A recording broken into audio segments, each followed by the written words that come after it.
ఈరోజు మా ఊరిలో వాసవి కన్యకా పరమేశ్వరి అమ్మవారికి శాకాంబరి దేవి అలంకారం చేశారు. ఈరోజు చాలా అద్భుతంగా చేశారు. అసలు ఈ శాకాంబరి కథ కింద వెనకాల ఒక కథ ఉంది. పూర్వం దుర్గముడనే రాక్షసుడు బయలుదేరి బ్రహ్మదేవుడి కోసం తపస్సు చేశాడు.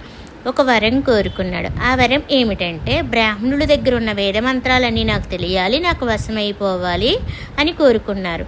బ్రాహ్మణులన్నీ మర్చిపోవాలి అని కోరుకున్నాడు. బ్రహ్మదేవుడు తదాస్తు అన్నారు. అందరూ యజ్ఞాలు మర్చిపోయారు, సంధ్యావందనాలు మర్చిపోయారు, నోములు వ్రతాలు మర్చిపోయారు, యజ్ఞాది క్రతువులు మర్చిపోయారు. యజ్ఞం లేదు, యాగం లేదు, పూజ లేదు, సంధ్యావందనం లేదు, స్వహకారంలో ఇచ్చే హవస్సు లేదు. హవిస్సు లేకపోతే దేవతలు ఆగ్రహిస్తారు, వర్షం కురిపించరు. వర్షాలు లేకపోతే పంటలు లేవు, పంటలు పండకపోతే భూమి మీద ఎవ్వరూ సంతోషంగా లేరు. లోకంలో ఆకలి ఎక్కువైపోయింది. ఇంతమంది బాధపడుతుంటే దుర్గముడైన రాక్షసుడు ఎంతో సంతోషంగా ఉన్నాడు. రాక్షసుడు సంతోషిస్తారు కాబట్టి యజ్ఞం చేసి పిలుద్దామంటే అందరూ అన్నీ మర్చిపోయారు. అప్పుడు అందరూ వెళ్ళి హిమవంత పర్వత దగ్గరికి వెళ్ళి అమ్మవారిని పిలిచారు. అమ్మవారు కరుణామూర్తిగా శాకాంబరీదేవిగా వచ్చారు. ఒంటి నిండా కళ్ళు చేసుకుని మేఘాలు సృష్టించి వర్షాలు కురిపించారు.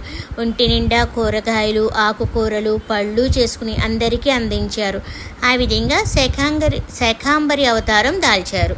మా ఊరిలో శాకాంబరి అలంకరణ చేశారు. మేమందరం వెళ్ళి అమ్మవారికి కూరగాయలు గుచ్చాము. లలితా సహస్రనామ పారాయణం చేసుకున్నాం. కనకధర స్తోత్రంలో శంకరాచార్యుల వారు అమ్మవారిని పార్వతీదేవి, లక్ష్మీదేవి, సరస్వతీదేవిగా పిలవడం కాకుండా, వేద బ్రాహ్మణునికి అన్నం లేదు తల్లి, అందుకుని ఇప్పుడిప్పుడు అన్నం పెట్టే శాకాంబరి రూపంలో పిలిచారు.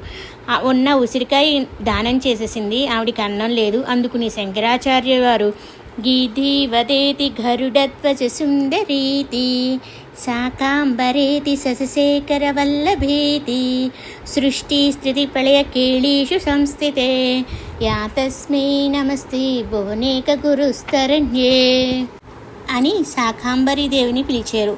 అప్పటికప్పుడు అన్నం పెట్టి అమ్మ అనుగ్రహించింది. అమ్మ అన్నం ఒక్కటే పెట్టి కాదు, అన్నం ఒక్కటే పెడితే శరీరం పెరుగుతుంది.